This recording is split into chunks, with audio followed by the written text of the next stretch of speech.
Aziz ve muhterem qarindoshlar, bu qitimliq programmaga xush keldinglar. Allah subhanahu va taoloninki Iqro bismi robbikallazi xalaq degan oyat bilan bu qitimliq programmamizni boshlaymiz. Yaratgan Parvardigoringning ismi bilan o'qig'in degan oyati bütün insonlarga o'qishni tavsiya qildi. O'qish insonlarning birinchi vazifasi bo'ldi. O'qish to'g'risida bu so'zni yetkazish uchun payg'ambarlar dunyoga keldi. Uningdan keyin ularning sahobalari, havoriyonlari dunyoga keldi. Ular har zaman bir narsani tashviq qildi, u bo'lsin adolat va o'qish. O'qish orqali bütün narsalarningki qiyinchiligi, bütün narsalarning javobi chiqadiganligi Alloh tarafidan bekitildi. O'qiganlar ustun bo'ldi, o'qimaganlar ostida qoldi, xor va zabulliq yuzlandi. Abduqodir Damollaning so'zi bo'yicha aytgan vaqtida bir millatninki ittifoqsizligi, xor va zabun bo'lishi, uning ittifoqsizligi va nadonligi, johilligiga bog'liq degan bu so'z bo'yicha kim o'qimasa u nadon qoldi. Payg'ambarlar bu o'qish mash'ilini ko'tarib mangdi, ularning o'qiydigan narsasi bor edi. Odam alayhisolatu vasallamdan tortib Muhammad sallallohu alayhi vasallam kelgacha bütün payg'ambarlarning birdan bir qo'lida ko'tarib tashviq qilgan narsasi o'qish, ya'ni kitobi bo'ldi. Kitobsiz payg'ambarlar tushmadi, bütün payg'ambarlarga sahifalar keldi. Payg'ambarlarning orqasidan bularning varislari bo'lgan olimlar madrasalarni, maktablarni qurib chiqdi va bu maktablarda, madrasalarda insonlarga o'rgatish uchun har xil fanlar, har xil ilmlar o'tirg'i chiqdi. Bu ilmlarni jamlagan vaqtida ziyolilarga xos munosabatlik bo'lgan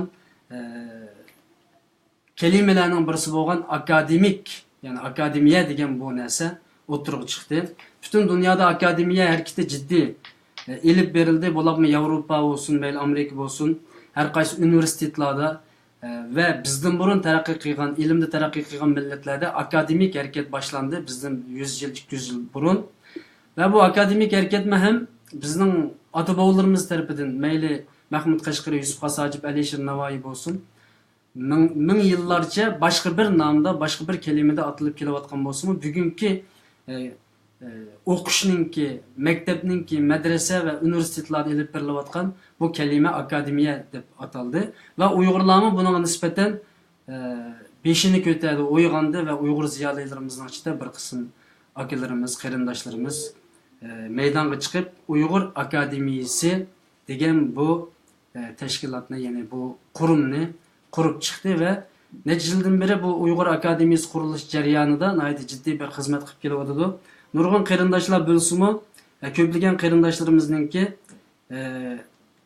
akademiya degan nima, akademik harakat degan nima, Uyg'ur akademiyasi degan nima, ya'ni nima uchun xizmat qiladigan qandaq bir organ deganga nisbatan ilmi to'van bo'lganlik uchun, ma'lumoti to'van bo'lganlik uchun bugun biz Uyg'ur akademiyasiningki raisi Abdulhamid Qaraxon apandini bu ekranga suhbatga taklif qildik. Aslında Uyg'ur akademiyasi jamiyatidan bir qancha doktorlarimizni taklif qilgan bo'lsak-mu, ularning jiddiy bir ishi chiqib qoldi. Inshaalloh kelar qitimliq programmada ular chiqishi va qarindoshlarimiz bilan ham suhbat bo'lishi mumkin. Uning uchun bu qitimliq programmamizda faqatla Uyg'ur akademiyasining raisi Abdulhamid Qaraxon bilan biz akademiya degan nima, Uyg'ur akademiyasi degan nima va Uyg'ur akademiyasiningki xuddi bizningki ekranimizning ostiga yozib qo'yganimizdek akademiya hareketininki ahamiyati va Uyg'ur jamiyatidagi roli. Ya'ni akademiya degan bu harakat va bu to'pluliq, bu jamoat qandaq bir jamoat va yoki bular jamiyatda qandaq bir rol o'ynaydi?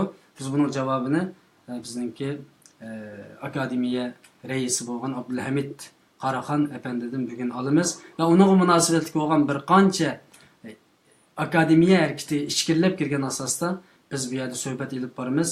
Aziz do'stlarim, yuqorida ekranda ko'rinayotgan kishi Uyg'ur akademiyasining raisi Abdulhamid Qaraxon. Oldi bilan men bu kishini o'zini biroz qisqacha tanishtirishga taklif qilsam, undan keyin suhbatimizni boshlab ketsak. Assalomu alaykum Abdulhamid apandim. Va alaykum assalom Husayn apandim, yaxshi turatamsiz? Yaxshi, alhamdulillah. Bugun hoş geldiniz. Nihayet nurgun vaktinizden ayrılıp bu yerga kelip Uyg'ur qarindoshlarimizni Uyg'ur akademiyasi bilan tanıştırış uchun bu yerga kelganligingiz uchun albatta rahmat aytaman. Ya'ni Abay sözünün başında okuş degan bu ayet bilan kirdik ve o'qishninki turlari ichida akademiy degan bu so'zga keldik ve buni kishilarga qarindoshlarimizga ochiqlab berish uchun bu yerda o'tiryapmiz. Oldi bilan siz o'zlarini bir tanishtirib etsizlar, undan keyin Uyg'ur akademiyasini tanib chiqqan bo'lsak deb o'ylayman. Marhamat. Bo'ldi. Aldo'lan sizning bu qimmatli vaqtingizni sarf qilib, Uyg'ur jamiyatiga har sohadagi shaxslarni sunib, ularningki ko'z qarashlarini Uyg'urlar bilan o'rtoqlashishga kuch qilganingiz uchun aldi rahmat aytaman. Alloh razı olsun. Mening ismim Abdulhamid Qaraxon. Vatanninki Maralivshi Naistin. Men Lanjavon universitetidagi yadro ximiya kasbini bitirgan. 2014-yili Turkiyaga o'qishga kelgan, magistrga o'qishga. İstanbul Texnik Üniversitesi'nde 2009-yili yadro energiyasi kasbini bitirib bitirgandim. 2009-yili akademiyani qurgan bo'ldik qarindoshlardan birga. Akademiyada taxminan 2 yildan ortiq ishladim. Ondan keyin 2013-yili Turkiya bosh ministrligi tashqi turklar boshqarmasida mutaxassis bo'lib ishlayapman. Hozirgacha 5,5 yil bo'ldi. Yani sizning hozirgi xizmatlar bosh ministerlikda. Türkiye'ninki baş ministerlik qarashliq tashqi turklar va qarindosh millatlar idorasi deb idora bor. Shu idorada dastlabda O'rta Osiyo mutaxassis bo'lib ishladim. Hozir Turkiya idoraninki tashkilot bo'limida xizmat qilyapman. 3 oydan yaqin. Sizningki yurtlari Qashqar Maralivshidan. Qashqar Maralivshidan. Alloh rozi bo'lsin. Rahmat. Hozir xizmatlar qanday yaxshi ketyapti? Masalan, bu akademiyaga kirishdan burun shu sizning hozir hukumatlik xizmatlarini biroz so'rag'im keldi. Xizmat yaxshi, Xudoga shukr. Hamda haftacha intayin japaliq jiddiy tez ishlaymiz. Jiq bo'sh vaqtimiz yo'q. Bunun ustiga bizning idora 2010-yilda qurilgan idora, yangi idora. Turkiyaninki kular yuz desak bo'ldi. Her yılı tahminen 7,000 Uygur 7,000 o'quvchilarga, chet ellik o'quvchilarga o'qish mukofoti pul berdi. Undan boshqa Turkiyaning sirtidagi 8 milliondek Turkiya fuqarosiningki huquqlari, ularning masalalarini qildi. Undan keyin boshqa butun musulmon islom dunyosi bilan bo'lgan munosabatni kuchaytirish uchun projekt loyiha qarshiligida yordam berdi. Asosli bu shu 3-4 ishni qildi bizning idora. Yani chet eldan kelgan o'quvchilar uchun yordam puli berildi, shunami? Shundoq. Turkiya o'qish mukofoti ismidagi mukofotni bizning idora yurgizdi. Masalan, hozir akademiyani kirishdan burun yana yodimga kelgan bir narsa so'rsam, Uyg'urlar uchun bu mukofot ajratyaptimi? Ajratadi. Masalan, uning soni ba'zida bo'ladimi? Ya her şey o'zgarib turdi, muhim emas. İltimos qilgan o'quvchilarning soniga, uning ustiga natijasi ba'zi yillar yaxshi bo'ldi, ba'zi yillar yaxshi bo'lmaydi. Ba'zi yillar vatandan ko'plab Uyg'ur o'quvchilar iltimos qildi. Yaqin vatandan iltimos qilgan Uyg'ur o'quvchilarning soni kemib ketdi. Siz pasport ololmaganlik uchun. Qo'ldagi bu pasportini tatib olganlik uchun Xitoy hukumati shu Uyg'ur o'quvchilarning iltimos qilishi ta'sirga bordi yaqin. Ama Mısır'dan kelgan o'quvchilarimizning soni ko'p. Bularga nisbatan qaysi shaklda bo'lyapti bu ishlar? Bularga bizningki idora, bularning Turkiya hukumati 1 yillik turkcha o'rganish o'qish yordam puli berdi. Taxminan 100 necha o'quvchiga. Bular 1 yil turkcha o'rganib, 2-yili nimaga Turkiya o'qish mukofotiga iltimos qila oladi. Natijasi yaxshi bo'lganlar mukofotga erishib, oliy maktablarda o'qiy oladi. Yani şu buda kelgan o'quvchilarimizning ichida turkchani yaxshi o'rganib, iltimos qilish huquqi bor, yana maylan shunami? Bir qancha bu bilan aslında men bu programmada boshqa bir narsalarni o'ylagandim, ammo aslida bek yaxshi gaplar chiqyapti. Aslida kirishdilar, demakki men bu akademiyaninki bu xizmatlarini bilmaydi ekanman. Yani bilsam az bildi ekanman-da. Yani agar Turkiyadagi o'quvchilarimiz yaxshi turkcha o'qib iltimos qilsa, hukumatninki ularga o'qish mukofot puli tasdiqlash nimasi cho'ng demakchisizlar, shunami? Shundoq. Turkcha bilmaganlarmi iltimos qila oladi? Ya'ni mayli Turkiyada bo'lsin yoki boshqa davlatlarda bo'lsin, Yevropada bo'lsin mayli. Qaysi mening narda bo'lsa, Aşu şartlarga to'shsa iltimos qila oladi. Yani turkcha bilish shart emas. Hmm. Ammo Misrdan kelgan Uyg'ur o'quvchilar 7-chi oyda kelib keyin patparashlik bo'lgandan keyin Hmm. 9-chi oydan o'tib ketgan bo'g'ochqa ahvolni yellab bizning Hmm. Onun bir tedbir işletiş bo'yicha bo'lgan arliqda belli vaqt o'tgan bo'g'ochqa ular maktabdagi o'zi iltimos qilmagan. Bu ularninki Turkiyadagi o'qishi, turmushi kapolatga ega bo'lishi kerak. Mana bu kapolatga ega bo'lish uchun turkcha bilish lozim. Turkiyaga kelganlar bo'g'ochqa. Shu bularninki 1 yil turkcha o'rganishiga yordam qildi. Iltimos qilib, qabul qilindi o'zidan chiqishi. Ama menimcha bu Misrdan kelgan o'quvchilarning soni ko'p-ku. Ular iltimos qilishni bilmadimi yoki o'zidan chiqishni tasdiqladimi hukmat? Ko'plarininki qo'lida masalan diploma masalan yoki o'qish natijalari ham narsa bo'lmagan bo'g'ochqa iltimos qilmagan bo'lishi mumkin. Iltimos qilganlar hammasiga bermaydi u. Ashundan chiqqan muvofiq ko'rilganligiga burunqi o'qish natijalari yaxshi bo'lganlarga beradi. Demek mening bilishimcha Misrda o'qigan bolalar asosi natijalar asosi yaxshi bolalar kelibdi bu qitimni ko'rib turyapmiz. Mushu iltimos qilmagan bolalar iltimos qilsa bo'ladi degan uning zamon cheklimasi bormi? Her yili o 2-chi oyninki 5-chilardan 3-chi oyning 5-chilarigacha magistr doktora, ondan keyin 4-chi oyninki 16-chilardan 5-chi oyninki 16-chilargacha bo'lgan arafda oliy maktab o'quvchilari bakalavr o'qishini iltimos qiladi. Buni shu Turkiya o'qish mukofotining to'rbetidan yoki bo'lmasa Uyg'ur akademiyasining to'rbetidan tafsilotini Uyg'ur bolalar ko'ryapsiz bo'ldi. Uyg'ur akademiyasi to'rbetidimi buningga Uyg'ur tarjima qilib qo'yib qo'ygandik. Unda olsa mishadan bir qarindoshlarga bishorat berib qo'ysak, shu 4-chi oyning nechisigacha yoki 4-chi oyning 4-chi oy ichida shu Turkiya o'qish mukofoti puliga iltimos qila olsa bo'ldi ekan va bu qarindoshlar agar iltimos qilmoqchi bo'lgan qarindoshlar tayyorlik qilsa bo'ldi ekan inshaalloh. Alloh rozi bo'lsin. Rahmat, arzimaydi. Oliy maktabni bitirganlar, bakalavrni bitirganlar 2-chi oyning 5-chi kunidan 3-chi oyning 5-chi kunigacha bo'lgan 1 oy ichida magistr va doktorlik iltimos qilsa bo'ldi. Ondan keyin to'liq o'tirib bitirganlar 4-chi oyning 16-chilardan 5-chi oyning 15-chilarigacha bo'lgan shu 1 oy vaqtda iltimos qilsa bo'ldi. Uni tafsilotini shu internetdan ko'rsa yoki bizga aloqalashsa biz yordam qilamiz. Sizlarga aloqa qilishadigan ishxona, o'rin, telefon deganlar shu to'rbet orqali tepishadigan. Bor, shundoq. Bizning ishxonamiz bor Istanbul chapida. Ishxona chapida. Chapida. Yani merkez bir yerda ekan inshaalloh. Texnik ko'p qarindoshlarimiz hozir iqtisodiy masalalar ig'ir bo'lyapti. O'qiydigan bolalarning men bildigan 5-10 bolalar ishlayapti hozir, o'qishni tashlab Misrdan kelgan, boshqa yerdan kelgan bolalar. Shuning uchun bu o'qish mukofot puliga iltimos qilishi bek muhim bir uchur ekan bu. Xo'sh. Undaqda biz Uyg'ur akademiyasini taxmin bir to'nisak, Uyg'ur akademiyasi qachon qurildi? Qanchalik bo'ldi? Nima ishlarni qildi? Bu to'g'riliq bir qarindoshlarga bir uchur bersin. Bo'ldi.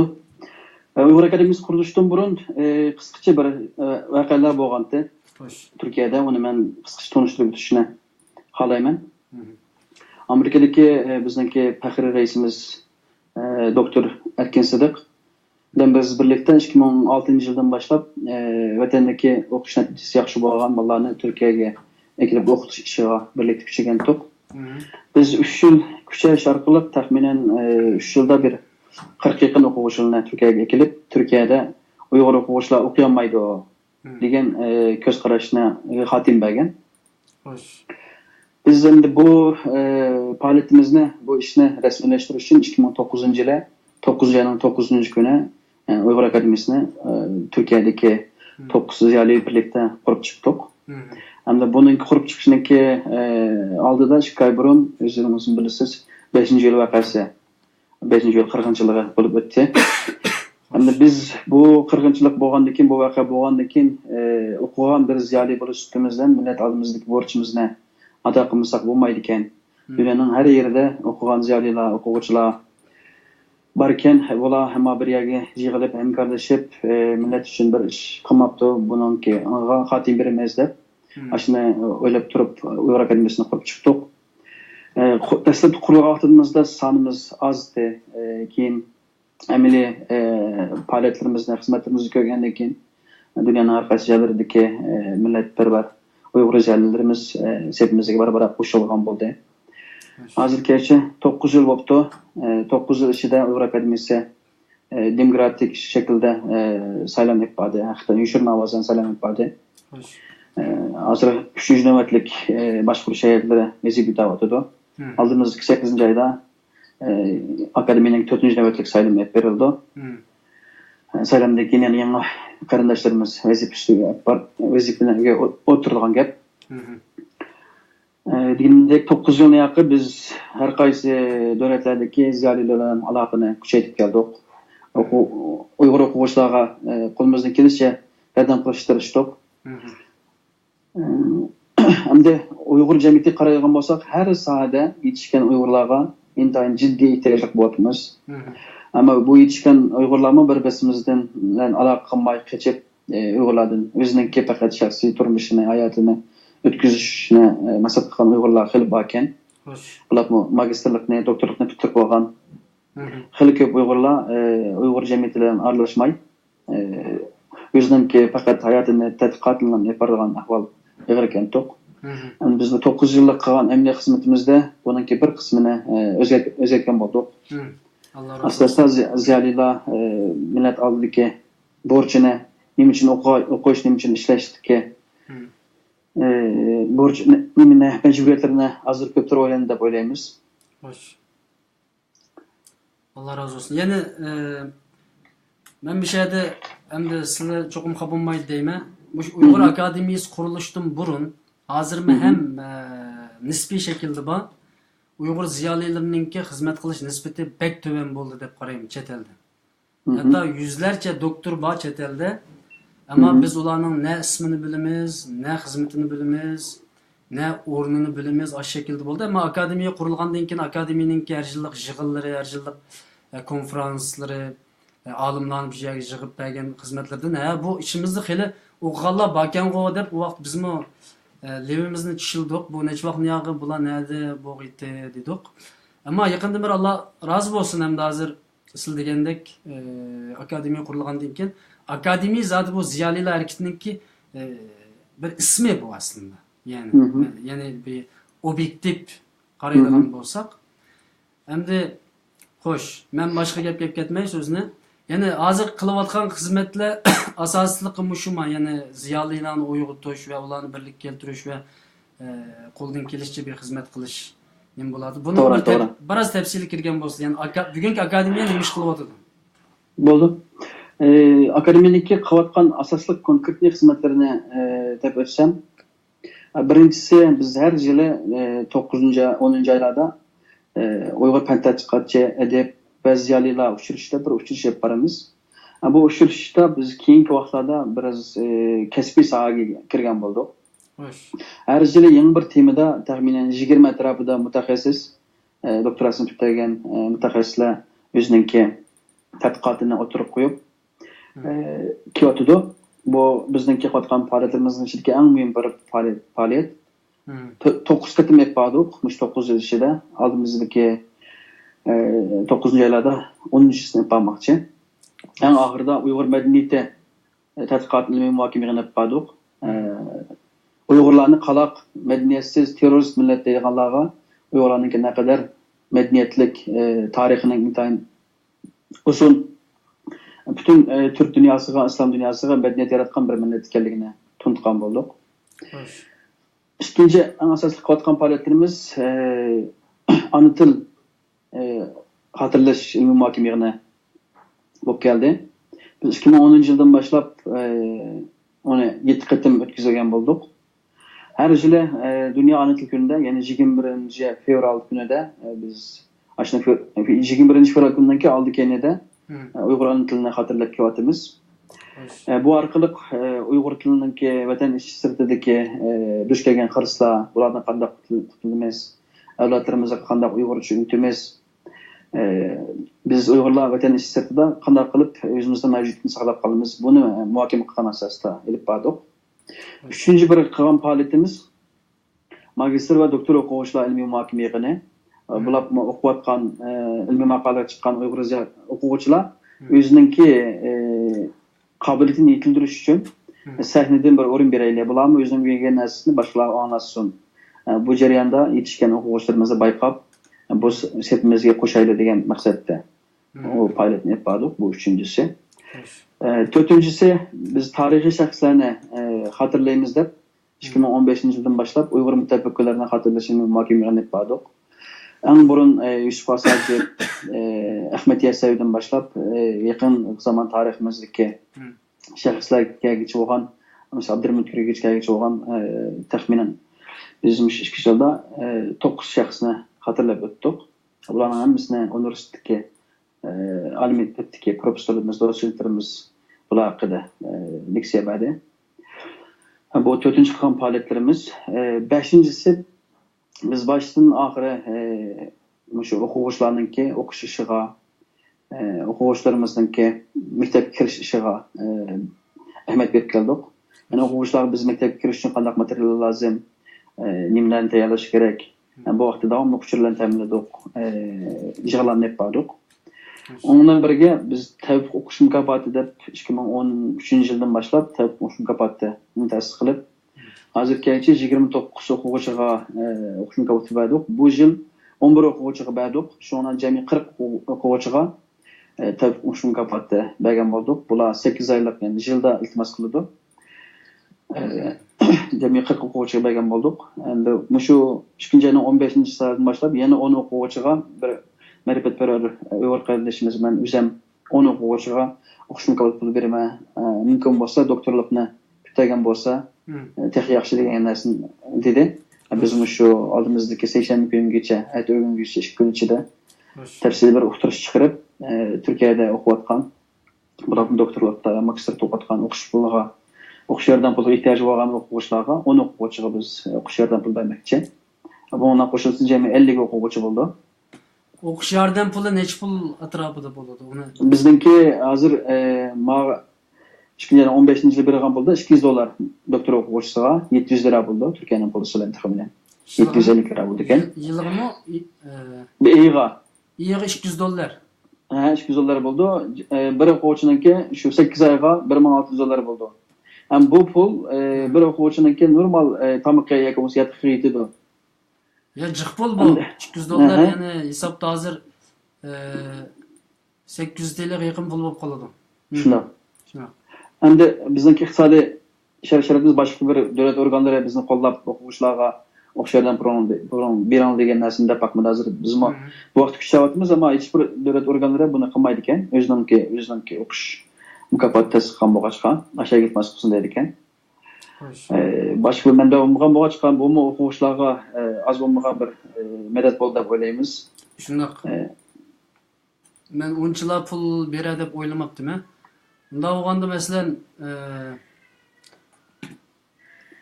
bu faqat bu yil 10 kishiga bu mukofotni berasizlar. Bu yil 21 kishi bo'ldi jami. 21 kishi. Har oyda $200.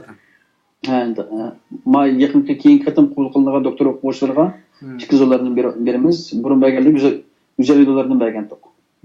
Alloh rozi bo'lsin. Yani buningda inshaalloh dunyodagi boshqa tashkilotlar, boshqa o'rinlar, bizningki Uyg'ur qarindoshlarimiz buningda bir jiddiy bir harakatchan holatda bo'lsa, yana buni tag'in ko'paytirish ehtimoli bor, shunami? To'g'ri. Endi akademiya qurilgan kundan boshlab hozirgacha biz iqtisodiy moliya jihatda diqqat qilib keldik. Bizningki moliyamizni iqtisodiy yaxshi bo'lgan, qo'li ko'z kang bo'lgan bir qarindishimiz tutdi. Qolgan 3 qarindishimizni nazorat qilamiz. Pullar bankadan kirdi, bankadan chiqdi. Asosan qo'ldan pul birimiz yig'maymiz. Akademiyaningki bank hisobi aniq. Qancha pul keldi, qancha pul chiqdi, nega ishlatdik, hamma narsa aniq bo'lgan bo'lg'achqa, bu jihatda biz haqiqatan biz xos bir shaklda faoliyat qilyapmiz. Biz o'zimizningki akademiya 9 yilni yoqi o'zininki bedel puli bilan mavjud bo'lib turadigan bir tashkilot. Bizga a'zo bo'lganlar, bizning hay'at a'zolarimizning hammasi yillik bedel pul to'laydi. Bu bedel puliga akademiyaningki ishxonasi, akademiyaningki boshqa chiqimlarga arsh bedel puldan sarf qilamiz. Undan keyin qilayotgan faoliyatlarimizga Turkiyaningki davlat organlari, universitetlar, ma'rifatparar Uyg'urlar bularning bergan yordami bilan biz faoliyatlarimizni olib boramiz. Yani biz bir tiyinsizmi o'zimizdagi mavjud pulni 9 yilni saqlab, boshqa hech qanday bir yerdan umumiylik yerden talep kılmay, menvatkan bir teşkilat. Biz yerden talep kılgan olsa fakat ve fakat şu okuvuşlarınki o'qishga yordam qilaman deb bir o'tgan yil Ramazondan boshlab o'qitib chiqargandik. Allah razı olsun. Bunun başka teşkilatlar, başka şahıslar bir aktif avaz qaytavatanda bu ishga yoki Hatta hozirgacha xil ko'p Uyg'urlar aktiv ovoz qo'shib bularga oyda bir yordam qilaman deb uning sirtida yordam qilayotgan bolalar minlarmi bor, Uyg'urlarmi bor. Allah razı olsun. Çünkü bu bizim milletimizde bir adam şu aç qalgan bo'lsa, o'lib qolay deyotgan bo'lsa, kasal bo'lib yotoqda yetib qolsa, yordam qiladigan bir alohida quvvat bor ekan bizda-chu. Har qanday millatdan bek ish og'ritib biz darhol qinimizni setib bo'lsin, buning yordam qildik ekanmiz. Ammo ma'rifqa, teşviqatqa, teşkilatqa kelganda biz yançuqlarimizning qulupini taqab, sanduqlarimizga yo'g'on qulupni silib, qat'iy bunga nisbatan biroz ko'nmagan ekanmiz. Doğru. Ama bir milletninki asas yardım qilish obyekti ma'arif aslında. Ma'arifsiz bir millet o'rnidan turamaydi. Bo'ladi bizdek bir millet. Shuning uchun men deb qoldim. Masalan, har yili Yevropadan, boshqa yerlardan Turkiyadagi yetim misrlar va yoki och qolganlar, masalan, uy jar to'lamayotganlarga pullar ketyapti. Ammo ma'arifga Yevropadan, Amerikadan akademiyaga qanchalik kuchadi buni bilamsiz? Yoki bu jihatda bak yetersiz. Bular Avrupa'dan küçüklerninki miqdori qarag'ansak bak yetersiz. Asosan Amerika, andaki Türkiye'dekiler buna bekrak kuchayotdi. Anda Saudiya Arabistondagilar buna yordam qiladi. Avrupa'dan bu jihatda xillam az. Onun ustiga bu o'quvchilar millatninki hisobda mengisi hisoblandi. Bular yaqin pat arada millatninki tayanch kuchlarga aylandi. Millatni kuchlantiradigan har qaysi sohalarda millatni tuntiradigan kelgusida bu eg'ir kunlardan qutqizib chiqaranlar bizning o'sha o'quvchilarimiz, ziyolilarimiz. Ham bularga silingan mablag' hech bir zaman bekor ketmaydi. Shundoq. Men hozir men chet elda yashash jarayonimda Misrda, Arabistonda, Turkiyada. Ham Turkiyada o'qimagan bo'lsam-mu, Misr bilan Arabistonda o'qidik. Bular Misrda biz 6 o'quvchi bir tal kiralg'u ololmay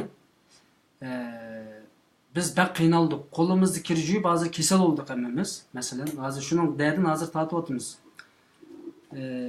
Shu vaqtida qarab, bu millatninki ma'rifga desmay sanmaydiganligini men haqiqatan tunib yetdim. Bu gapim eg'ir kelib ketishi mumkin qarindoshlarga. To'g'ri Ammo deysiz. 150 junay pul kelatdi shu zamonda. Shu pullarni meni yolg'irib, Saudiga 10 qatim telefon qilib, masalan, ashunda qishlar yuz bergan. Nima uchun bizning xalqimiz hamma ishga desmay soladi? Bir odam och qolsa darhol ninni bera oladigan bir xalq. Bir odam sirtqa qolsa chopinni sep bera oladigan bir xalq. Buni ko'rdik biz.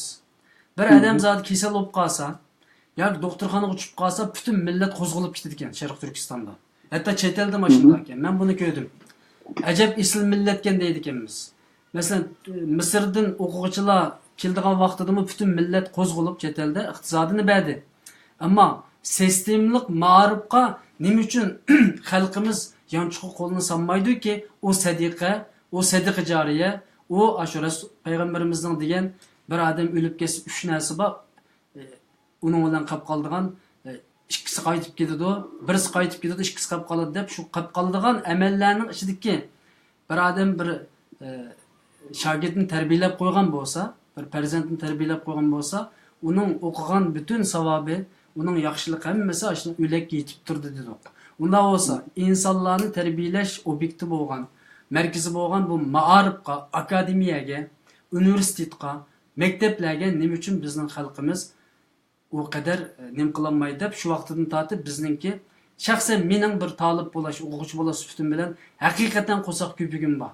Bu millatning boylariga, bu millatning nimalariga. Ammo bugun Alloh xolisa bizning qarindoshlarimiz o'zining yuzdagi qorini yetyapti. Bo'labmi Turkiyadagi qurilgan madrasalar, maktablarga ketayotgan chiqim oz emas. Tashkilotlar qurayotgan sinflar oz emas. Ular ketayotgan chiqimlar oz emas. Allohning rahmati bilan hozir millatda ma'rifqimi biroz berdigan ahvol bo'ladi. Ammo yetarlik emas bu. Shundoq. Yetarlik emas.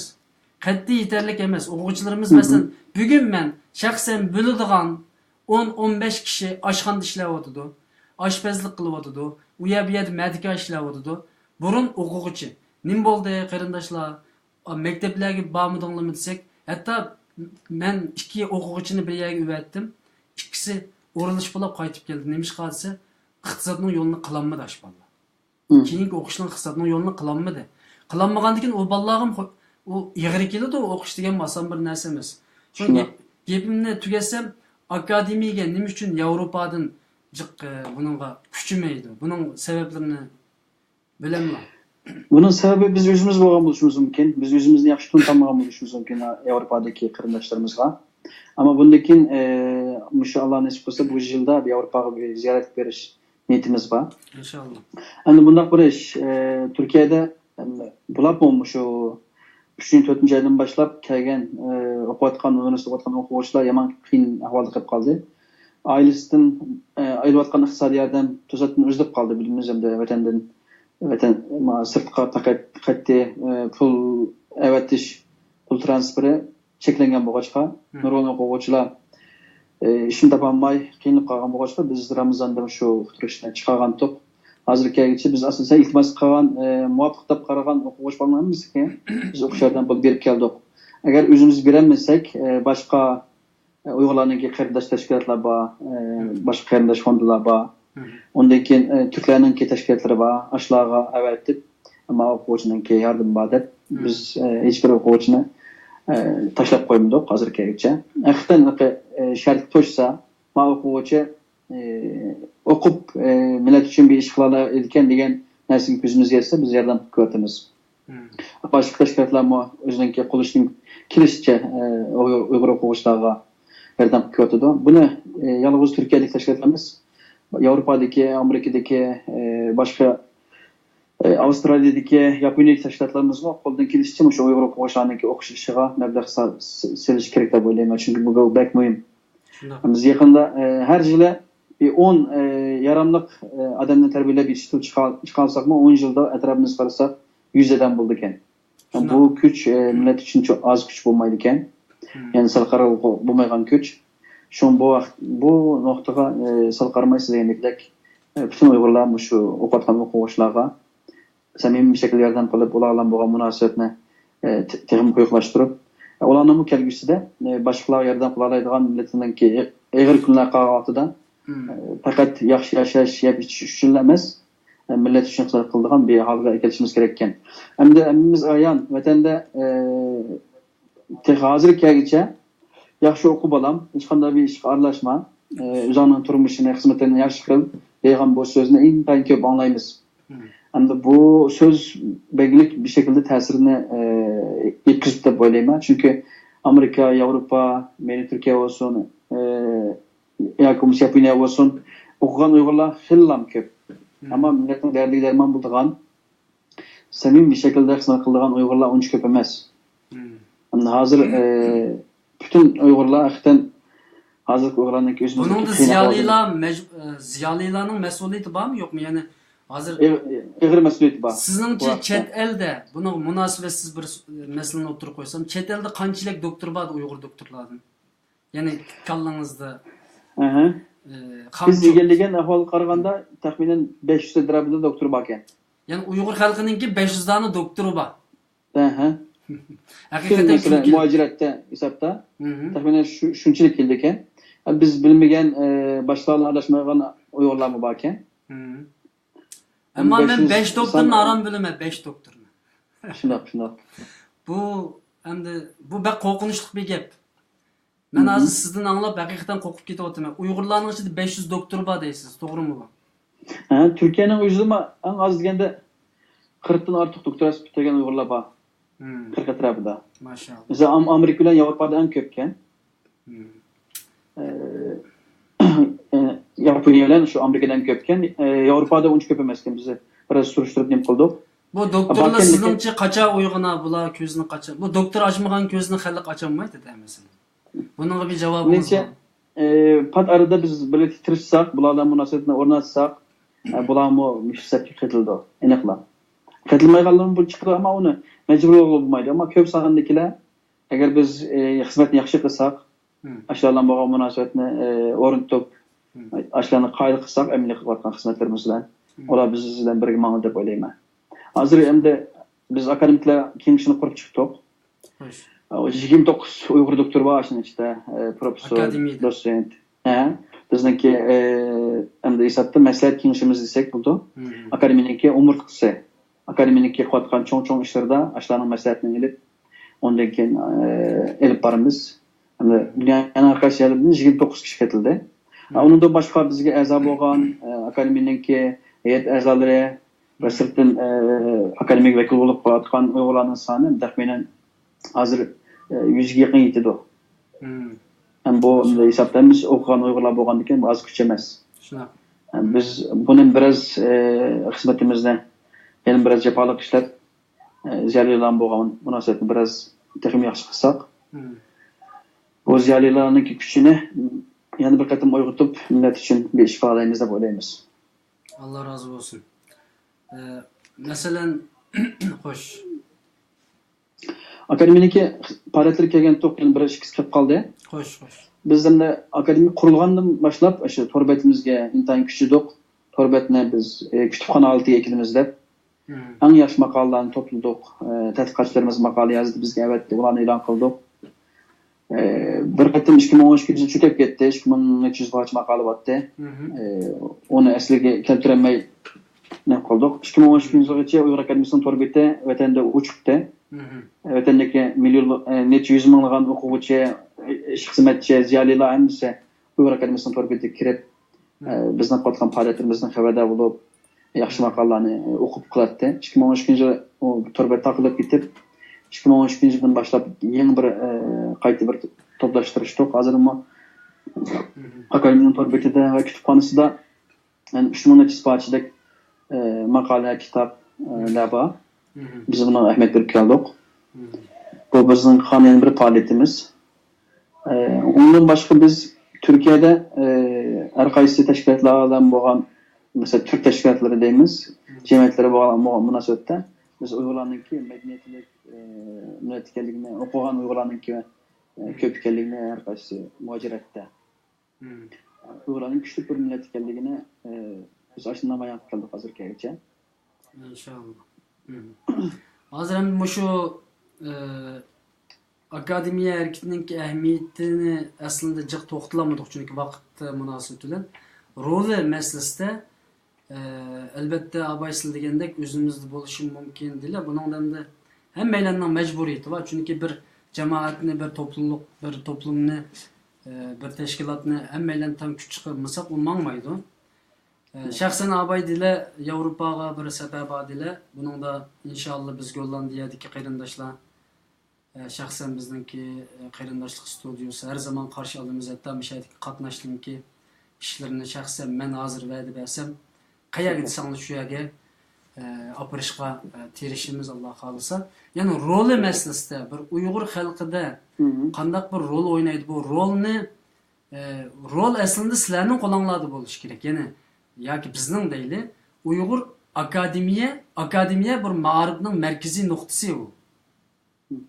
Mesela bizningki şu aynı zamandaki Ebu Hanife'nin kurgan mektepleri İmam Malik, İmam Şafii degan bizga meşhur olgan mezhep egilarininki kurgan medreselerininki negizi bu akademiya aslında. Hem de bugünkü günde xuddi sırttan bir teşkilatdek bundaq bir qurilib qolgan yerdek şekilde ziyolilarning ichida ma'lum nuqtani osimi kuch ta'sir bo'lsinmi xalqning ichida bu şekilde ko'rinib qoladi. Bunga nisbatan tashviqotda ojiz deb o'ylayman. Ammo rol masalasida sizlarga tushgan vazifa bek ig'ir deb o'ylayman. Alloh xolisa inshaalloh bütün ziyolilarimiz buni bir teng birlikda etkisi bunu o'rindan turib ketadi deb o'ylayman. Bir nuqtani men aniq qilishni muvaffaq edim. Xo'sh. Uygur Akademisi 2009-yil qurulganida vatandagi Uyg'ur o'quvchilar, ziyolilar vatandagi xalqni bo'lgan ta'sirini o'ylab turib harakat qilgandi. Ta 2012-yilgacha. Endi u 3 yil ichida 2009-2012-yilgacha qanday ta'sir bo'ldi desak, Uygur Akademisininki vatanda mesela ilim çayları ko'paygandi. Xo'sh. 2009-yildan burun ilim çayları degan bir nima yo'qdi masalan tadqiqotchilar o'quvchilar birga kelib suhbat o'tkazadigan leksiya so'zlaydigan faoliyat uncha ko'p yo'qdi. Biz akademiya qurilib bu tür faoliyatlarni keng ko'lamda qilgandan keyin vatandagi ziyolilar o'quvchilar markazga kelib ilm cheyni o'tirib chiqadi. Onundan boshqa biz ana til faoliyatini keng kuchab tashviq qildik. Her yili 21 fevralning oldi keyinida Dünya Ana Til kunida biz Uyg'ur tilininki hozirgi duch ketgan xirislar kelgusida qanday masalaga duch kelish kerak bularni muhokama qildik. Bunun bilan birga vatandagi ana tili bo'lgan faoliyat kuchaydi va shu bilan birga do'ppi bayrami shu 2010-yildan boshlab undan keyin asosda o'tirib chiqish boshladi. Yani bizdeki sırtlık katkan emeli şirketlerimiz ta 2013 yılı bizim torbetimiz takalgıç boğan aralıkta vatangimi tesir kıldı. Vatandaki nurgun okuğuçlar bizge xat yazdı, bizge azab oldu. Biz ulanınki 5 mümkün kep kamusunda ulardan aktif bir alaka kılmadık ama fakat ulanınki meselelerine yardım kıldık. Mesela okuş işlere mesele gösterdik.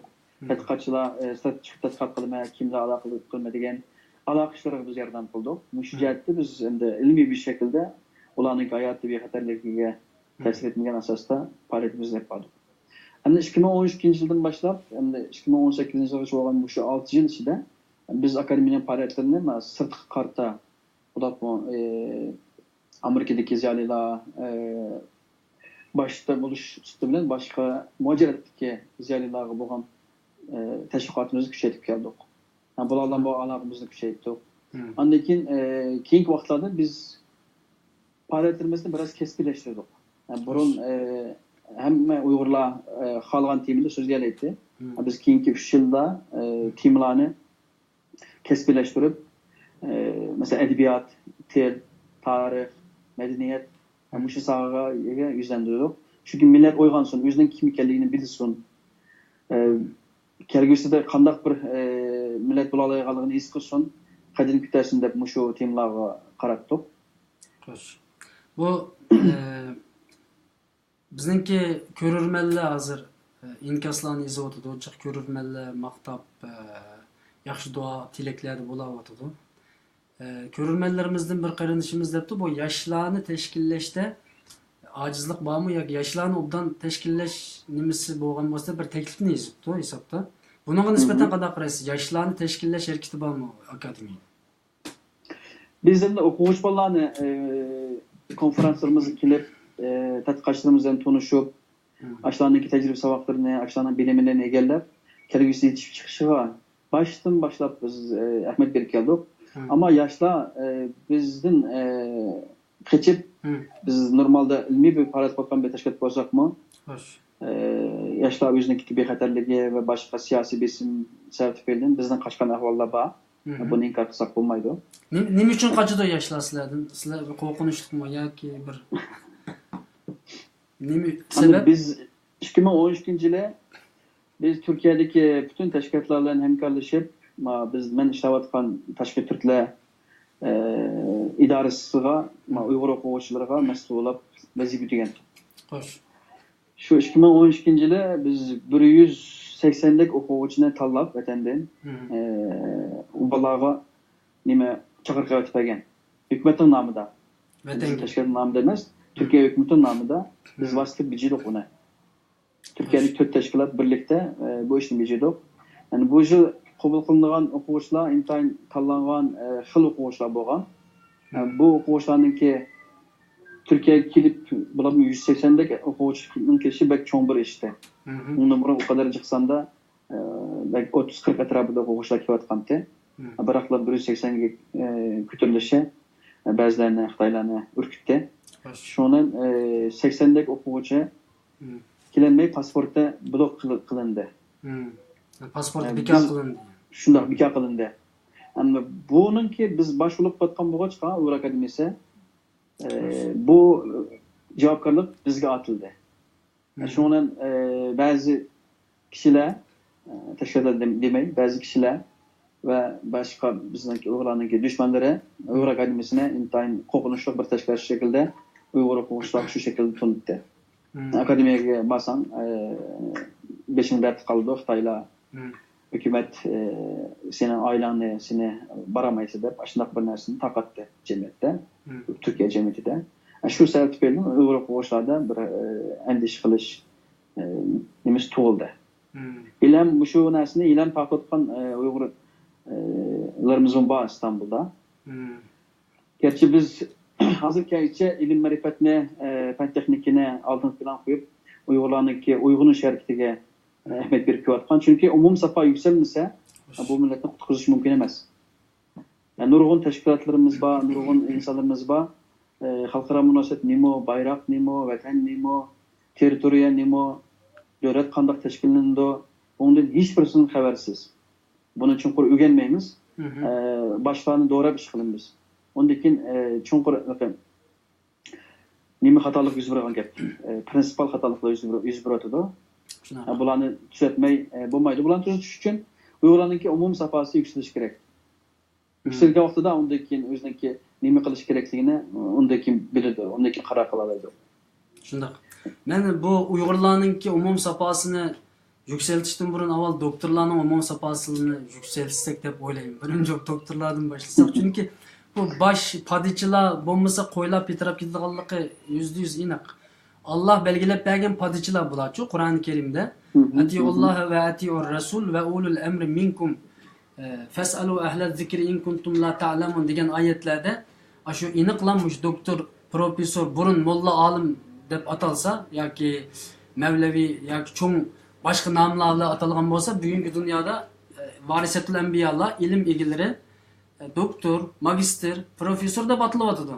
Allah Qur'onda bularni Atiyullah ve atiyur rasul ve ulul emri minkum. Yani sizlerin işinlardan çıkan iş egalari, ilim ehlileri şu işini bildiğanlarga qanday qilinglar, itoat qilinglar dedi. Biz shular itoat qilsak bo'ldi, men o'tir dedem yo'q. Ba, yani akademiyadek bir o'rin bor, sizlardek liderlar bor va yoki doktorlar bor, yo'q emas. Men meningki ichimda bir nihoyatda bunga nisbatan bir nimam bo'lganlik uchun, noroziligim bo'lganlik uchun biroz nim qilyapman, so'zimga biroz shaxsiy hissiyotim aralashib qilyapti. Ba, ammo pek az bir gap. Yani 500 doktordan 5 doktor aran chiqyapti jamiyatga. Xo'sh. Men bu vaqtda bir tushunch berib o'tay sizga. Endi bunda bir qancha sabab bor.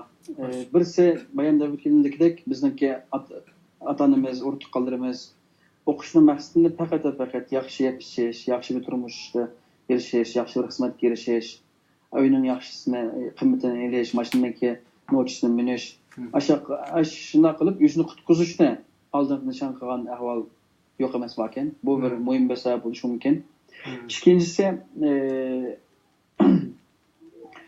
har hammasi o'zining xizmati bilan aldirash jiddiy ishlab ketgan bo'lishi mumkin. Bu ikkinchi sabab. Uchinchi sabab, biz akademiya shu chet eldagi bular muajiratdagi Uyg'ur ziyolilarininki uyushib o'zaro hamkorlikni amalga oshirishni maqsad qilib qurilgan bir tashkilot. Biz yaxshi xizmat qilmagan bo'lishimiz mumkin. Kuchimiz yetarsiz qolgan bo'lishi mumkin bu vaqtda. To'rtinchidan Uyg'urlarninki muajirat Uyg'urlarni saqlayotgan nurg'un masalalar bor. Bu masala sabab tufaylidan ziyolilar birga kamagan bo'lishi mumkin. Chunki ziyolilarninki birga kelishib bak tasbih ish. Chunki hammasi o'qigan, hammasi o'zining kuchli ko'z qarashi bor. Hammasi o'zining dunyo ko'z qarashi yetilgan, hammasi o'zining to'g'ri deydi. Bu insonlarniki birga kelib zich uyushib harakat qilmoqqa uncha oson emas. Endi hozir 9 yil ko'zni boshqacha kun tayinsiz ketdi. Men 9 yil burun magistrning qilgan bir o'quvchi edim. Endi 9 yil jarayonida xiljiq tajriba saboqlarni egallab, xiljiq Uyg'urlar bilan mizyanlarni aloqa qilgan bo'ldik.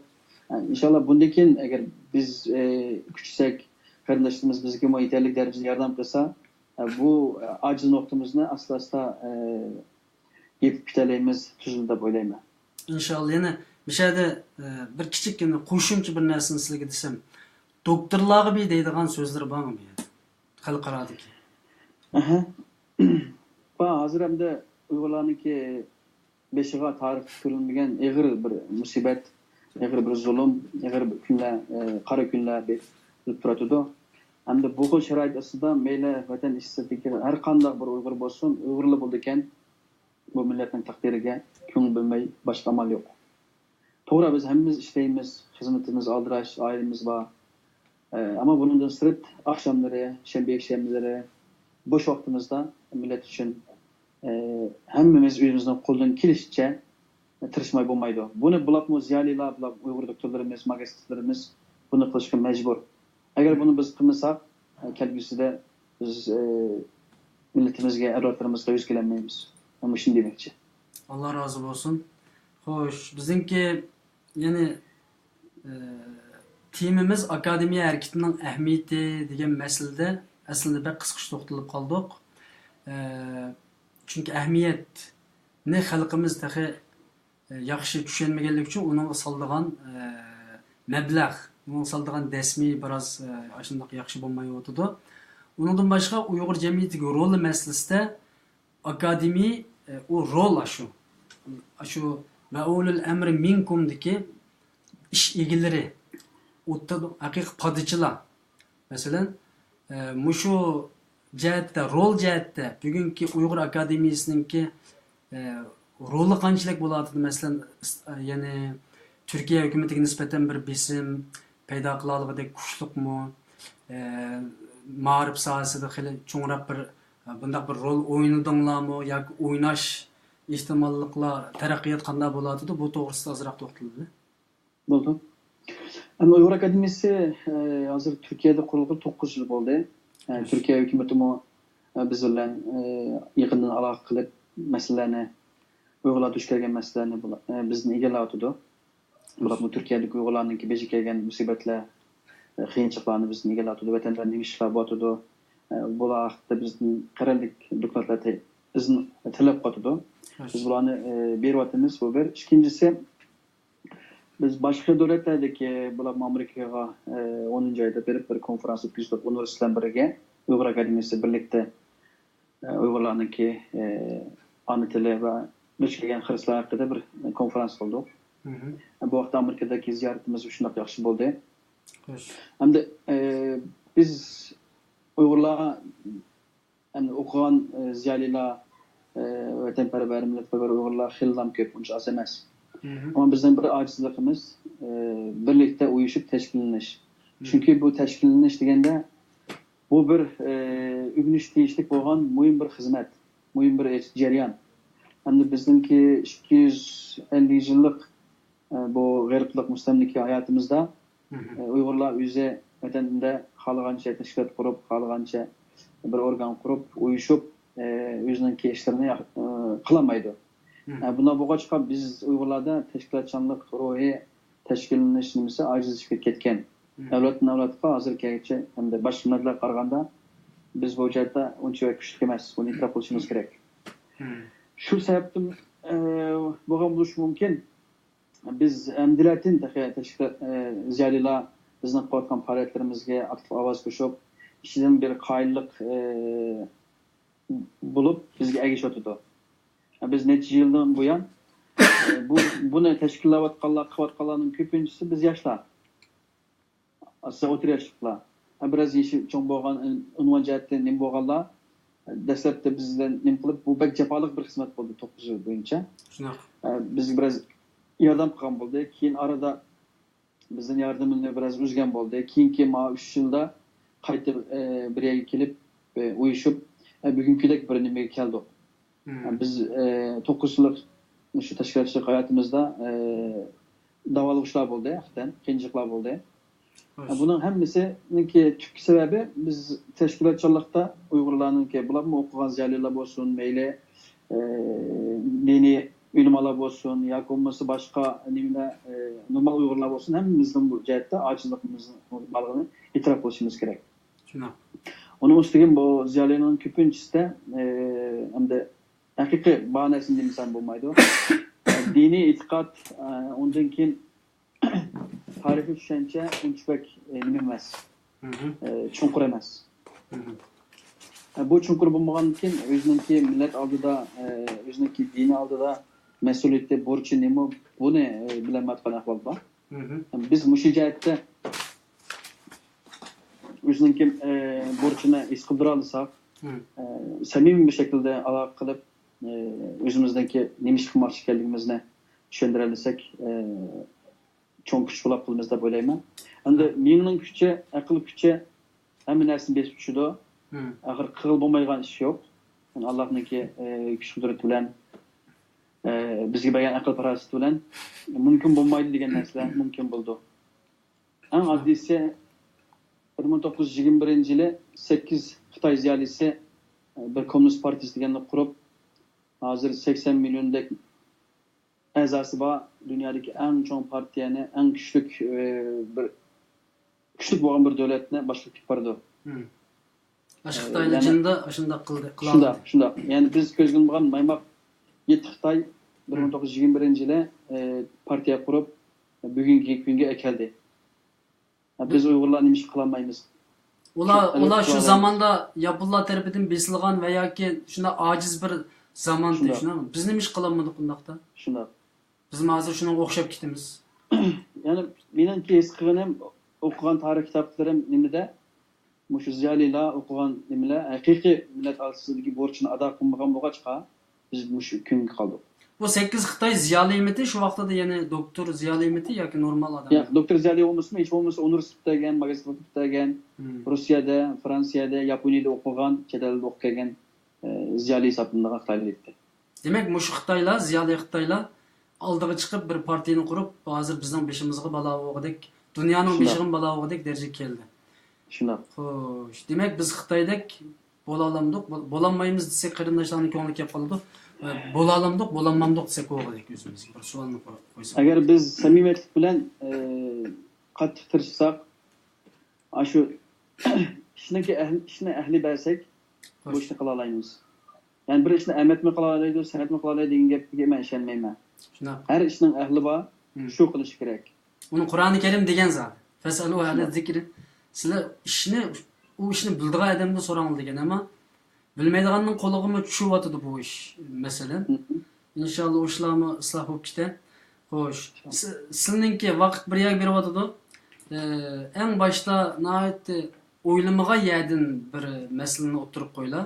Bular masalanki xizmat o'rinlar Turkiyada bu şekilde kuchinglarning borligini men bilsammi, ammo sizdan anglab texmi qo'shildim va voy xili kuchli bir tashkilotgan bu degan narsaga keldim hozirning o'zida. Ya'ni bizningki Turkiyada hozir universitet o'quvchilarini yomon chiq, Kastamoni, Konya, İstanbul, hozir hatta Adana, undan boshqa İzmir, nurg'un yerda universitet o'quvchilari bor. Bular ya'ni o'quvchilarning markazi aslında bu akademiya. O'quvchilarning markazi bo'lish kerak.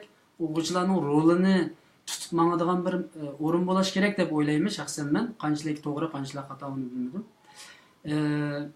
Bularga nima ish qilib berasiz? Va yoki akademiya nima ish qilib beradi? Endi biz Turkiyada o'qiyotgan o'quvchilarga nima ish qilib beramiz deganda, bularningki hukumatlar bo'lgan masalalari bu bizning idoradan bo'lgan masalasi bo'lsin, ko'chmanlar idorasidan bo'lgan masalalar bo'lsin. Biz bular agar jiddiy masala uchragan bo'lsa, bizdan aloqa qilsa, email yozsa yoki bo'lmasa telefon qilsa, biz hukumatningki yuqori darajali organlar bilan ko'rishib, bu masalalarni hal qilishiga yordam qila olamiz bu bir. Ikkinchisi, haqiqatan o'qishda yaxshi iqtisodda qiynalib qolgan o'quvchilarimiz bo'lsa, bizga o'qish yordamiga iltimos qilsa, tavfiq o'qish mukofotiga biz bularga o'zimiz beraylik, o'zimiz bo'lmasa beramay qolsak, boshqa Uyg'urlarning tashkilotlari bo'lsin, fondlar bo'lsin yoki bo'lmasa qarindoshlarimizningki tashkilotlari bo'lsin, ashlarga avatib bularning masalalarini hal qilishga yordam qila olamiz. Bu ikkinchisi. Uchinchisi, bularningki kelgusidagi kesib tanlashida, dunyo ko'zqarashiningki yetilishida, millat ishi oldida borchining nima ekanligini his qildirishda biz bular bilan munosabat o'rnatish orqali bularningki ideyasidagi, ko'zqarashidagi masalalarga biz javob bera olamiz. Xo'sh. Ya'ni uch jihatda biz Uyg'ur o'quvchilarga qo'limizdan kelishicha yordam qila olamiz. Alloh rozi bo'lsin. Ya'ni bu eng muhim bir masala, bularmi iqtisodiy mukofot, iqtisodiy masalalar pek muhim deb o'ylayman Turkiya sharoitida bo'libmi. Masalan, buningda eng oxirida bir siyosiy bir savol so'rashga majburman. Ya'ni Xitoy bugun butun tashkilotlarga jiddiy bir şekilde besim ekilyapti. Hatta men bu ishni boshlagandan beri nurg'un besim bor menga. Masalan, bir shaxsiy olarak ama bunda akademiyadek bir cho'ng organga hozir xizmat qilyapsizlar, o'zingizning planinglar va projanglar bor, cho'ngiyapsizlar, tag'im yaxshi xizmat qilishga tirishyapsizlar. Xitoyninki buning nisbatan besimi bo'ldimi yoki bundan keyin bo'lish ehtimoli bormi bu to'g'risida? Bundan burun bo'ldi. Bir qancha qitim qo'l soldi bizning akademiyaga. Aramizda ittifoqsizlik, tabirchilikni turg'izdi. Ular sabab bo'ldi. Adam avatdi bizga. Birinchidan kompyuter mutaxassisi deb bir odamni avatdi bizningki turbatningki vayron bo'lishiga, aramizdagi ba'zi ittifoqsizlik, ba'zi to'qnashuvlarning kelib chiqishiga sabab bo'ldi. Hozirgacha bizlarga telefon qilib, ailemizga besim ishlatib, hammamizningki ailemizda bir qor yo'qlagan bo'ldi. Bu butun Uyg'urlarning beshi kelgan besim, bu tashkilotlarningki ishchi rahbarlarining beshi kelgan besimlar bizga o'xshashda bizning beshimiz kelyotdi. Biz bundan mustasno emas.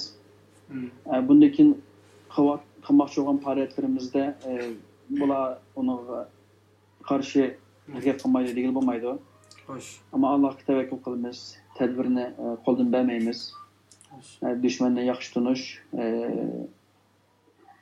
ishimizni yaxshi qilishninki yana bir muhim omil deb o'ylayman. Allah razı olsun. Yani endi hoş. Yana bir narsani men eslatib qo'yishni muvaffaq topdim. Bu akademiyani qisqacha tunishtirdik. Maqsad zodi nima? Akademiyaning maqsadi. Yetmoqchi bo'lgan nishon zodi nima deganda mana qisqacha to'xtalishni xohlayman, agar vaqtimiz biroz bo'lsa. Amma akademiyaning maqsadi nima deganda, birinchisi biz Uyg'ur ziyolilarining uyushishi va o'zaro hamkorlikni amalga oshirish uchun xizmat qilamiz.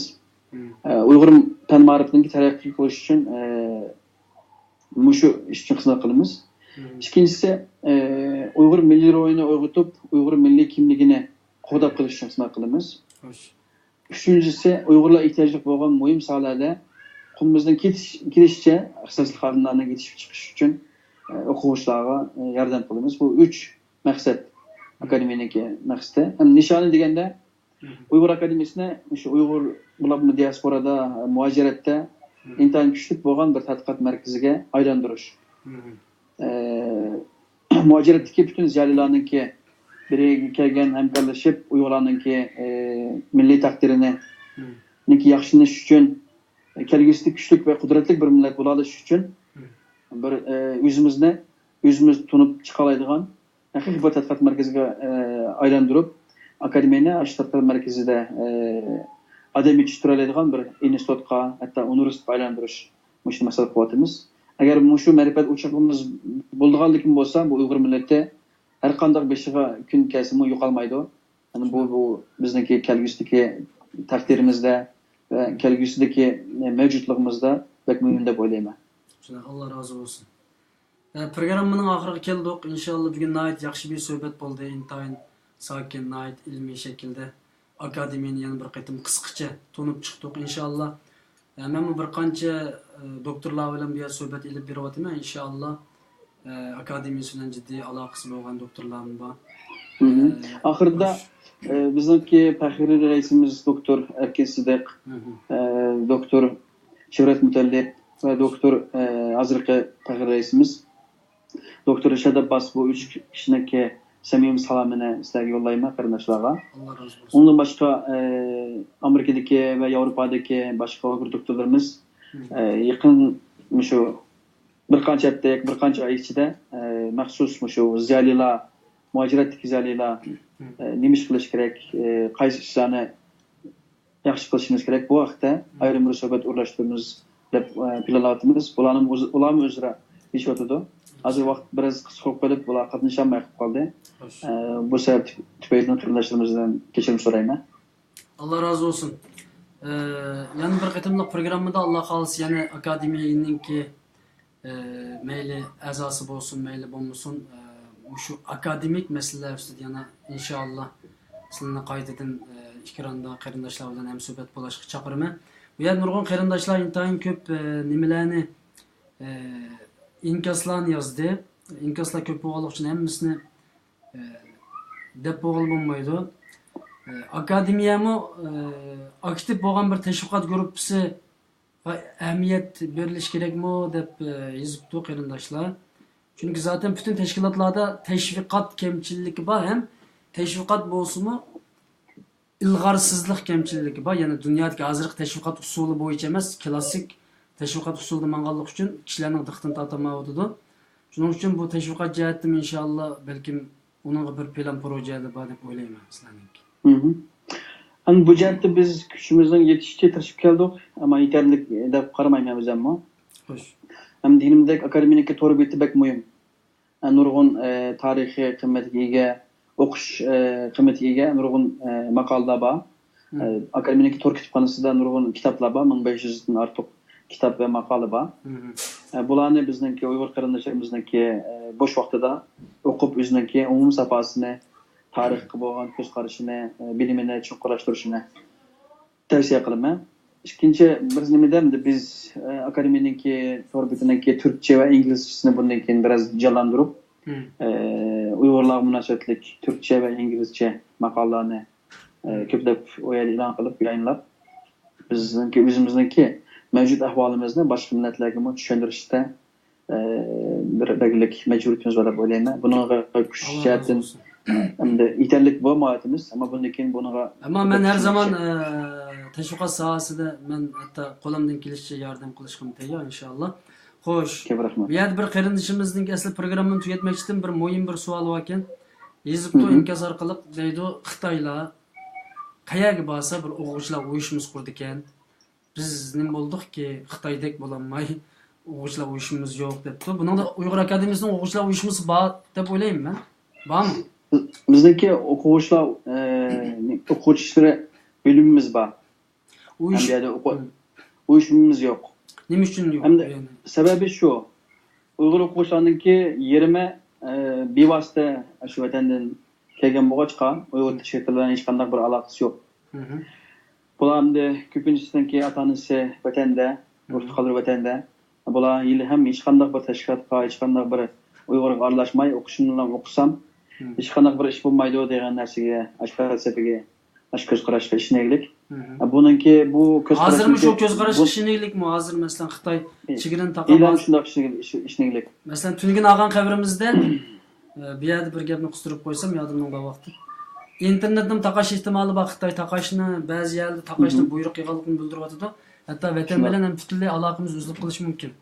Ya'ni mushundaq avvaldimi sizningcha Uyg'ur o'quvchilar akademiyadan qochadigan yoki uyushmadan qochadigan avval yuz beradi? Biz yaxshi tanıydigan bizden münasebeti bo'lgan ba'zi o'quvchi bolalarninkimi gerçi Xitoyning odami bo'lmasa-mu, Xitoyning elchixonasiga borganligini, ota-onasidan o'ziga bo'lgan besimdan ansirab borganligini biz ko'rdik, o'z ko'zimizdan ko'rdik. Buning qarta qanday bir tadbir mavjud bo'lgan bir ahvol. Bu o'quvchilar o'zimizningki farzandlarimiz, o'zimizningki qarindoshlarimiz bular bilan dastlabki bir siliq bir şekilde, chiroyli bir şekilde ko'rishib, har qaysi shaharlardagi Uyg'urlar bu o'quvchilarga yaqin turish kerak. Aileler cho'qim bir haftada yoki ayda bir qatim bir o'quvchilarni bir uylarga chaqirib, bularni bir mehmon qilib, bularning bir dardini anglab, ko'z qarashini anglab, bularga mehribonlik etkizish kerak. Ash orqali biz bu o'quvchi bolalarimizni shu kirib topgan hangdan so'rab chiqa olamiz va Uyg'ur jamiyatiga qaytadan behishlay olamiz. Agar biz bularni muhojiratlik Uyg'urlar o'zimiz yashayotgan shaharlarda o'qiyotgan Uyg'ur o'quvchilarga munosabatimizni o'rnatmasak, bular Xitoyningki tashviqotiga ishinib, oilasininki besimdan qo'rqib, Uyg'ur jamiyatiga aralashmasligi mumkin va ashlarningki tashviqotiga olinib ketishi mumkin. Biz buningki oldini olish uchun deganidek shu o'quvchilarimizdan munosabatni o'rnatib, ulardan yaqin tursak, balkim bularniki o'quvchilar uyushimiz qurish planingiz bormi yo'qmi? Hozirgacha men burun o'ylagan aynan bir uyushim qurildi. Vallah shu tashkilot qurishdan, uyushim qurishdan bek ansiraydi ekan o'quvchilar. O'qish bitmasdan burun amaliyotda bu siyosiy bir xarakter bermaydi-ku o'quvchilar uyushmasi. Unda bo'lsa-mu, ammo yanam ansirash bor. Bu mavjud bir ahvol, buni inkor qilsak bo'lmaydi. Masalan, o'quvchilar uyushmasi degan gap, o'quvchilar, o'qiyotgan o'quvchilar bir yer uyushadigan, bir faoliyatlarni birga qiladigan, Xitoy qarshi chiqmagan taqdirda bir ittifoqlashib o'zining o'quvchiligini davomli o'quvchilar bilan aralashadigan, o'quvchilar bilan to'y qilish, o'ylanish, hayot qurish va yoki xizmat, ish, fan, o'qish sharoitini bir birlashtiradigan bir organ o'quvchilar uyushmasi. Bu yerda turibmiz sizningcha ansiramdi bular. Yanlış meseleş mevcut. Demek ki bizde kesin... kesin... Unda bulmuş bulattı. Bu bizden arzuyumuz ama reallik bunda emas. Ama o'quv bolalarninki ba'zilarimiz paranglashib, hamda boshqa kurashmasak-mu, uyushtirib ko'rishib, telefonlashib qilamiz. Bularning deydigan narsasi, hozircha men shu o'qishimni tutib olsam, hech qanday bir tashkilotga, hech qanday bir jamiyatga aralashmasam, undan keyin o'qishib turib bo'lgandan keyin, undan keyin xizmat qilgandan keyin, turmush bo'lgandan keyin, undan keyin qilg'ish teshik ishni qilsam deb o'ylaydi ekan. Ama hozircha menimcha Uyg'urlar agar o'quvchilar uchun uyushma quramiz desa, bu Xitoyninki qilgan uyushmasidan qarab qarshi qilib, Uyg'ur o'quvchilar orasida bir xil andish paydo qilishi mumkin. Ama Uyg'urlar nima qilish kerak deganda, meniki shaxsan ko'z qarashim, har qaysi shaharlarda, davlatlarda yashayotgan Uyg'ur oilalar, ziyolilar, ulamolar va boshqa savdogarlar o'quvchilar bilan bo'lgan munosabatni bundan keyin qo'yqlashtirish kerak. Agar bu o'quvchilarni biz boshqa tatqiq qo'ymaymiz, dushmanninki siyosatiga, ko'z qarashiga oldinib ketishga yo'l qo'ymaymiz desak, ularga kuyinishimiz kerak. Ularni o'zimiz tortishimiz kerak. Shundalar bu o'quvchilar bizdan merilib, ba'zi jihatda bizdan tajriba olib, Uyg'urlar uchun ishlaydigan holga keldi deb o'ylayman. Allah razı olsun. Oxirida qarindoshlar deydigan so'zingiz bo'lsa olsam, shu bilan suhbatni taqsim. Assalomu alaykum qarindoshlar. Hamda biz mukammal emas inson, xatoligimiz bo'ldi. Yetishamagan taraflarimiz bo'ldi. Muajiratdagi mayli ziyoli bo'lsin, mayli ulamo bo'lsin, mayli boshqa tijoratchi bo'lsin, yoki normal yashab ketayotgan Uyg'urlar bo'lsin, Uyg'ur akademiyasininki qilayotgan xizmatlarga yaqindan ko'z quloq bo'lib, samimiy taklif fikr berishini umid qilamiz. Agar biz xato qilsak, xato qilgan tarafimizni chiroyli shaklda bizga email orqali, telefon orqali yetkazib bersa, biz undan xursand bo'lamiz. Agar qilmagan tarafimiz bo'lsa, ma'lum qilmaganlar deb yordam qilsa, biz sepimizga qo'shib birga ishlarimizni texnik yaxshi qilishga tirishamiz. Hamda kuch birlikda ish umid deb ekan, yolg'izlikning chig'i chiqmas, chig'i chiqsa dengi chiqmas deb ekan, biz 2-4 tal ziyoli cho'ng ishlarni qilmasligimiz mumkin. Ama muaciratdagi her sahadagi Uyg'ur ziyolilar bo'lsin, boshqa ulamolar yoki bo'lmasa boshqa Uyg'urlar bo'lsin, bizning qilayotgan faoliyatlarimizni tushunishini, yaxshi ish qilsak, samimiy qo'llashni, xato qilsak, bizga samimiy bir shaklda taklif fikr berib, xatoimizdan to'sishga yordam qilishni umid qilaman. Biz 9 yil bo'ldi. Bu 9 yil jarayonida amdilatin bir teşkilatlarımızı mükemmelleştirip işimizni vaqtida joyida qilishga hamdardlik temsil etimiz. Yani bu bir akademiya uchun muhim bir xalqlik bir payt. Uyg'urlar uchun psixologik jihatda, ruhiy besim jihatda bek ig'ir kunlarni yashab ketyapmiz. Mushu kunlarda millat o'zininki ziyolisiga, o'zininki fan-ma'rifat o'chiqiga ega chiqishini samimiyatlikdan umid qilaman. Agar millat bizga ega chiqmasa, biz hech narsa qila olmaymiz. Bizga madad berishini, bizga kuch berishini, xato qilsak, samimiy bir shaklda bizni tanqid qilib, xatodan to'sishini samimiyatlikdan umid qilaman. Allah razı olsun. Uyg'ur Akademiyasining raisi Abdulhamid Qaraxon bilan bo'lgan suhbatimiz shunchalik bo'lsin deb o'ylayman, chunki oldimizda inshaalloh yana agar vaqtimiz yor bersa, akademiya va akademik va ziyolilar harakati va o'qish universiteti va o'quvchilar to'g'risida, hatto fan bilim to'g'risida parang ilib borsak bo'ladi. Inshaalloh yana akademik munosabatlik buning a'zolaridan bo'lgan 19 nafar doktor bor ekan. Mening hozir 29 nafar. Men doktorlarni jiq sahnada ko'rmaganligim uchun men son to'lib ketib qoldi hozir. 29 nafar doktor bor ekan. Inshaalloh bu doktorlar bilan Alloh xolisa xalqimizni tonishtirish, xalqimizni ham suhbat qilish. Chunki bu naq maydon programmasi bo'lganligi uchun qarindoshlar mana shunday uzun inkaslarni yozadi, maqtaydi, fikrlar, tanqidlarni beradi. Inshaalloh xalq bilan uchrashtirishga Alloh xolis tirishimiz. Yana bir qatimliq programmada ko'rishguncha omon bo'linglar. Assalomu alaykum va rahmatullohi va barakatuh. Qatnashlar Allohga omonat. Alloh omonat.